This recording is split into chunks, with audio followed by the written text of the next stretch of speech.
Hello and welcome to What's Up Northampton.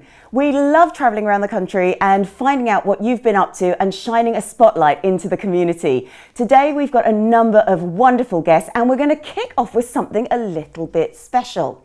Our first guest is Natalie Summers, also known as Miss Coco Ruse, because she performs in burlesque.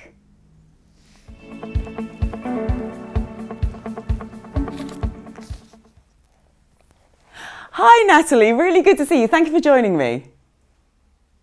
Hi.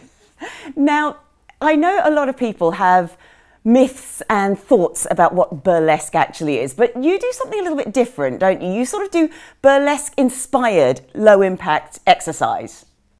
Yeah, and it's interesting that you say people have thoughts and opinions, because when I mention it at work, people definitely think it's a lot more risque than it actually is. I think it's been described often as it's like dancing with sass, and I think that's the best way to put it. It's not your tassels and it's not your funny props and things like that, or do you use that? It's not the premise of it initially, and I think we're a group that have been dancing for a little while together, so as we've got more comfortable with each other, there's certainly a little bit more sort of expression of self in what we wear or choose to wear, but you don't have to at all. You can turn up in exercise gear. It really is about getting up and moving. That's really good. And also, what are the benefits of having a safe space? Because you say you've kind of got used to the group now and it's easier to express yourself. What are the benefits of that safe space? It is the freedom to just let go. I think for myself as well, I'm in a profession where I have to present that professional front, which is fine, but in a safe space with people away from that, to be able to express yourself and let loose a little bit is definitely freeing. And I think it's fun.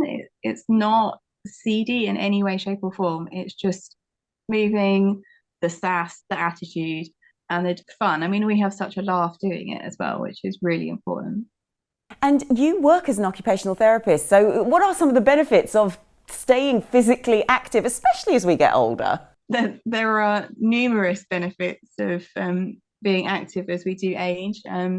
There's the very sort of more scientific health side of it, that particularly as females, as you age, you're more prone to being osteoporotic, so you're keeping moving, and particularly with a little bit of impact, helps to keep those bones strong. So there's just a general fitness. It's not all out cardio workout, but it's surprising how exhausting it can be. What made you want to start, and how has this helped your own well-being? For me, it's definitely the being with the others. I like the group of it as much as the actual activity, and again, the opportunity to just dance in a way that I wouldn't as well. The nice thing with the way we do it is it's a different routine each week, and it brings a different expression of dance, which I do really enjoy as well. Oh, thank you so much for your time. And we do actually have a little video that we're going to show of your recent Wellbeing event, so we will be having a look at that. So after we've seen Natalie perform in the recent Age of Love event, and burlesque, if you want to join in Northampton, it takes place at the Crispin Centre on Wednesdays 7:30 till 8:30. It's kicking off again in January. And then after that video, I'll be introducing Elona Latifi of the Albanian Cultural Association.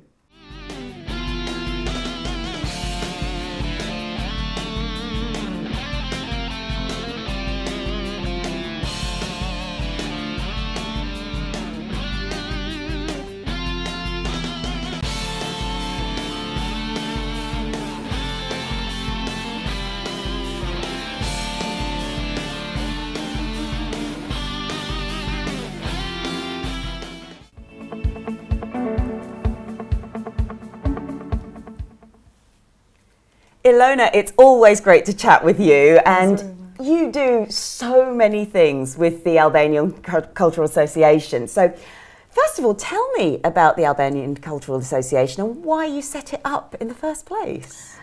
Building an association is not easy. It takes time, patience, and lots of work, because we are immigrate here and we always feel alone. some of the peoples from Albanian community doesn't have anyone here. They just have like a friends or no one. And sometimes the barrier of language, it makes the life so difficult. And of course, and if you don't have a proper documentation, is more harder. And the life, what you think to be here is completely different. And for that reason, I thought, why not to build association, you know, to bring all Albanian community together and to support each other. And why not to raise the voice for things we needed in this country, and always to be with the respect rules and everything. I think that's beautiful. That's such a great vision to have. Thank you. And you have run numerous events and you continue to do so. Tell me about some of your favourite events. The 2023 was a big year for us because on this year we have run lots of activities. One of the most important event is Albanian exhibition ethnographic. Is the event when we try to present Albanian culture and heritage to other communities. Like, we are proud to show our traditional dressing, our traditional things what we used before in Albania.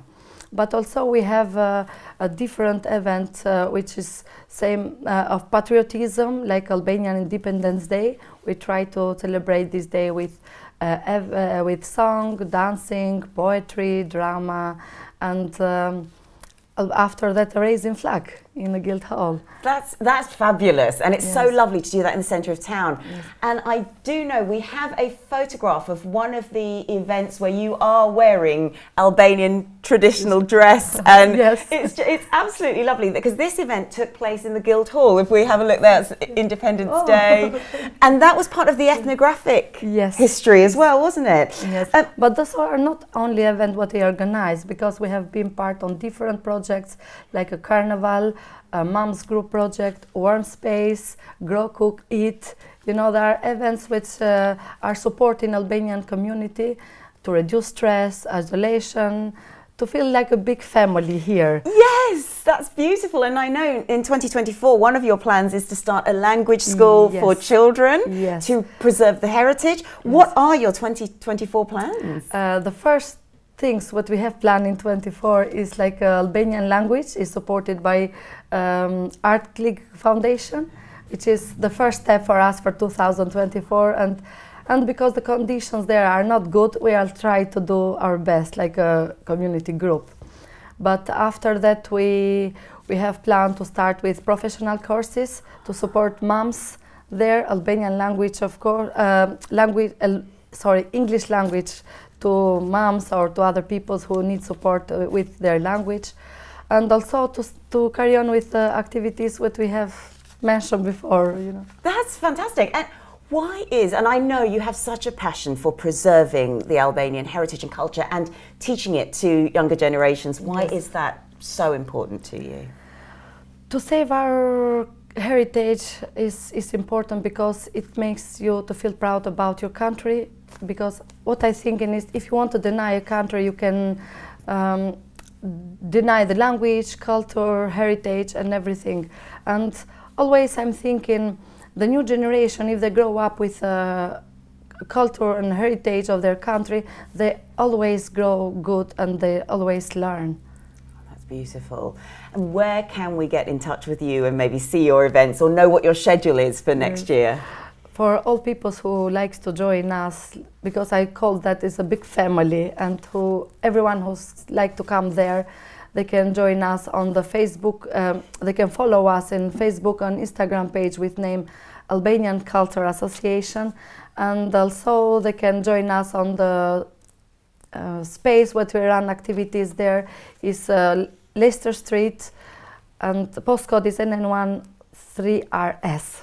That's fabulous. And I've been to the Leicester Street Community Centre. I've seen some of your events, and I hope we get invited to more of them next year. Of course, yes. Thanks very much.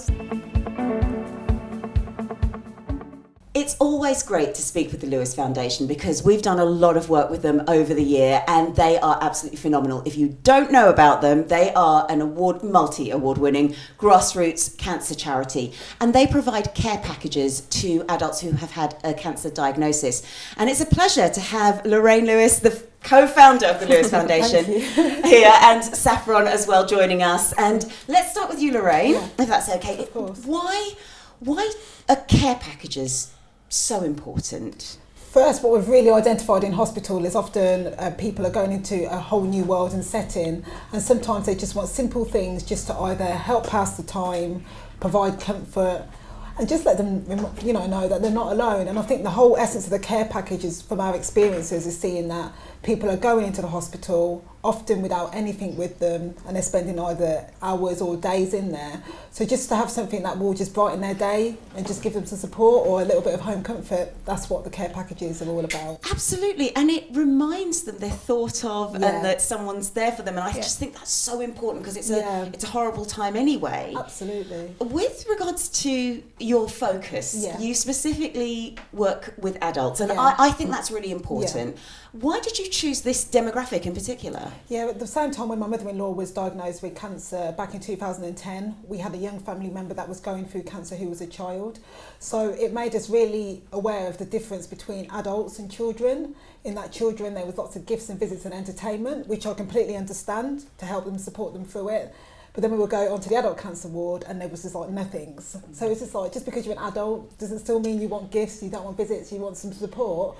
So we thought, let's replicate what we saw for children, for adults, and that's why the focus is on adults, just to give them some care, because we just felt like people felt you're an adult, you can just cope, which is not often the case at all. Well, I think that speaks to a much wider issue, actually. I think when we grow up, we lose a lot of that carefree love and enjoyment of life in a way, and so it's great that you're bringing that back. Now, what might an adult experience once they've had that diagnosis? Because a lot of people are very afraid, and it is a daunting time. From the people that we've met over the years, we've experienced people saying the isolation, especially loneliness as well, because even though the pandemic's moved on, a lot of people still go through cancer treatment alone, and that might be because of restrictions on the wards still, especially this time of year. There's a lot of bugs and infections going round. But then what we've found is a lot of people that don't have any family members close by. Their family members may have moved away, so they can't come up every day to see them, so they can be lonely, or people who never had children, so they have no one to visit them. And I think something that we've really noticed is the loneliness and isolation for cancer patients, and not having an outlet of someone to speak to. And that's why our work is all about that, just trying to build these connections. And sometimes you can have two patients together, but they might not want to talk. But if you have a pack, they might start playing the game packs that we've got and playing some cards, or just think, well, what's in your pack? So we try to build relationships and break that ice. Yes, because connectivity is so important, and that social support is such a source of strength. Before we go to you, Saffron, because I know, and I'm so grateful to you for sharing your story, just wanted to show a couple of the pictures of not just the packs, but you do a hamper campaign as well, and we've got a couple of pictures of the hamper campaign there. This is on the wards, and you also go around to people's houses as well, don't you? So we've been doing that. So every year throughout December, we ask people to nominate somebody that they know that's going through cancer treatment to receive a surprise hamper from our charity. So it's a luxury hamper, so we work with Waitrose, and then we get individuals and businesses in the community to fund them. And so every day we turn up at people's doors as a surprise, and they don't know we're coming as well, and just to see the joy on their face that there's people out there in the community thinking about them, and just letting them know they matter and this is a treat for you is really special. And with that, there's just something I know I want to do a lot more work with you on next year, is about cancer poverty and financial toxicity, and the fact that treatment can end up costing you a lot more than just simply the cost of treatment. I think people don't realise that, because it's not just treatment. You've got to get to the hospital, there's parking, you might not be able to work anymore, so your income has gone down. So we've really seen people suffer this year, and for the first time ever, I've seen food stations set up in hospitals with dried food because people are not eating. So the cancer poverty thing is something that it's not really talked about as much, but it is really happening in the community. Yeah, and it's absolutely heartbreaking. Now, Saffron, Hey. thank you for being here and sharing your story. Would you mind telling our viewers a little bit about yourself and your connection with the Lewis Foundation? So I've been fundraising for various charities since 2012 thanks to pageants, and I feel like for me it was important to work for a local charity. My employer offered a volunteer day, and a cancer charity was very specific for me due to my dear uncle who has terminal cancer. So I wanted to make sure that I'm giving back in his honour. I just Googled Cancer Charities Northampton because I want to find someone close to home that I can see regularly and that my support will go back to the community that I live in. And I found Lorraine and Lee's charity, and I thought, this is it, because what they're doing is everything I believe in. Just because you're diagnosed with an illness doesn't mean you get left alone. Your life still goes on, but people are isolated in hospitals. My uncle is obviously down in London, and you know, you can't have under 16s go visit, which knocks out all the children in the family. And the hours are so restricted, and if I can't go to him or my aunt can go to him, he's on his own. And the thought of being gifted something like what they're doing, it makes them know that they're still important, that their feelings are valid. And cancer doesn't mean your life has to stop. We want it to still continue as much as we can, and the support they give, it just hits every nerve that I have inside, and I want to continue this work for the foreseeable future because I believe strongly in what they're doing, and I think it can become an amazing nationwide campaign in the future as well. Oh, absolutely, and I hear the passion in your voice. It's just it's so important to have people like yourself going out there and saying you're still a person. Yes. And that's one of the things that I know, because when somebody has a diagnosis, the immediate feeling is, I don't know what to say to someone now. It shouldn't become their personality. They're still who they are. And I feel like these gifts just remind them, we still care about you. Cancer is a part of you, but it's not only you. Oh, I love that. So true. That's a beautiful message, absolutely. Now, what would you want to say to people in terms of perhaps looking after their own health and maybe those caring for somebody as well? It's really important to not forget that our bodies aren't, indestructible. You have to listen to the feelings that are in your body. If you feel like something isn't right, get it checked. The doctors would rather you go 10 times and nothing be wrong than not go that one time and something be seriously wrong. But those caring for cancer, don't forget that you're also a person too. It's okay to take a step back and they say, I need a break. Because having a break can help you help that person more. Because if you get so isolated in providing care for them, you're going to get drained as well, and that person will stop receiving good care. So just listen to your body. Your body knows what's going on, and if something isn't right, get it checked. And if you need a break, take that break. The world won't stop. The world will still continue, but just go back in the future and then things will improve. And that's underlined another reason why the work that you're doing is so important, because it's almost a bit like respite as well. It's true. You're going in, you're chatting with the patients, you're talking to everybody, and it gives them a boost, which in turn can reflect on the caregiver as well. Absolutely. It's a wonderful, wonderful campaign. Now, we ourselves at Wellbeing Media Studio, we have also contributed to your Christmas hamper campaign this year. It's something I encourage all businesses to do. I think it's a fabulous thing that you do. What plans have you got for 2024? I mean, we've only got a short show. How long have you got? I think I know it's something we want to work closely on, about capturing and showcasing the cancer poverty and educating society about it, because it's something that's not talked about, and I think people need to realise that this is happening and we need to rally together to support people. And also for us, it's more doing work to support young people and getting them involved. So we're building up partnerships with local schools so that the young people can get involved, whether it's volunteering or hosting collection drives or just being advocates in the community. And we're just so passionate about young people having that opportunity, because when I was young, there was no opportunity to get involved in a charity. Definitely not. It was all about old people. Yeah. And like the money boxes, you didn't know what they were for. And you want context, and you're visualising what you're doing is so important. And like we see young people reach out to us all the time. Like for example, this week, a school in Northampton, Malton School, they all held their own collection for items, and then they had the challenge to make the most creative hampers, and some of them were absolutely incredible. But just to see the time and the effort they put into it, and then the understanding of where it was going, so we want to do more of that. So our focus next year is about helping the young people to understand about the importance of giving. That's amazing, and it's teaching compassion, it's teaching kindness, it's teaching connectivity. It's absolutely wonderful. Where can we find you in terms of getting involved, or maybe if we're a business or if we're a school and want to bring you in? Best place is our website, www.theLewisFoundation.co.uk, and all social media channels. If you just search the Lewis Foundation, Instagram, LinkedIn, Twitter, Facebook, you'll find us as well. That's amazing. Thank you both for coming in and spending time with us, and I hope everybody is truly inspired. It is a wonderful charity to support.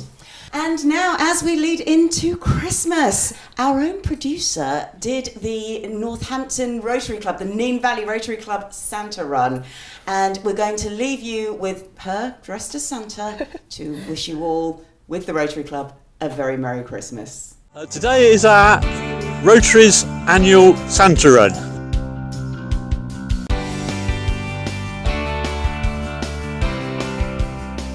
There's about 9 or 10 charities that benefit from the money that's raised.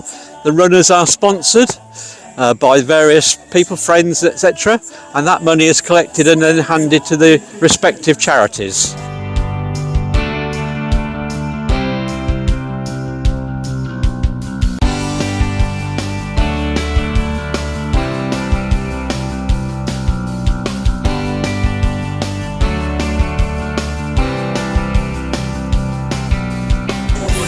I'm Northampton born and bred.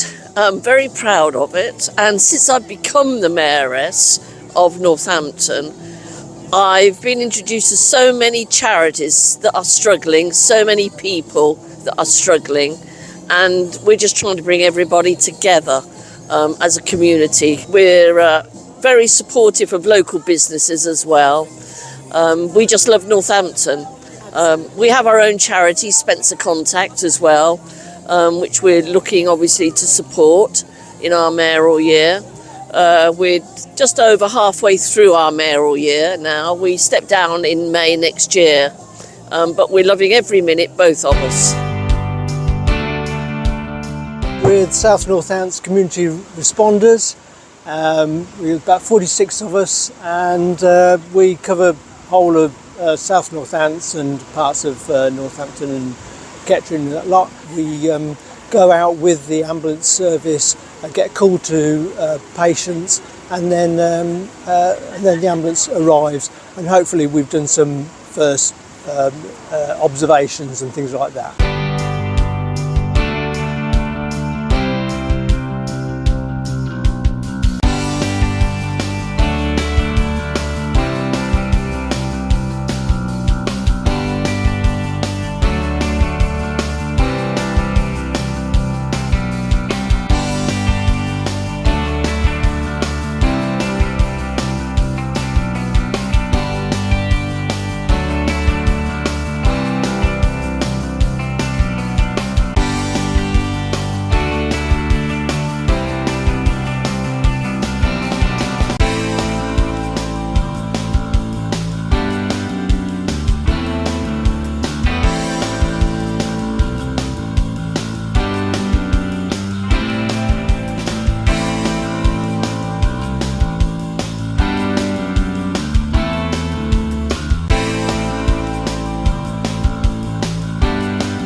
behalf of all the Rotary clubs in Northampton, I'd like to thank everybody for taking part today, and I wish you a very happy and very Merry Christmas.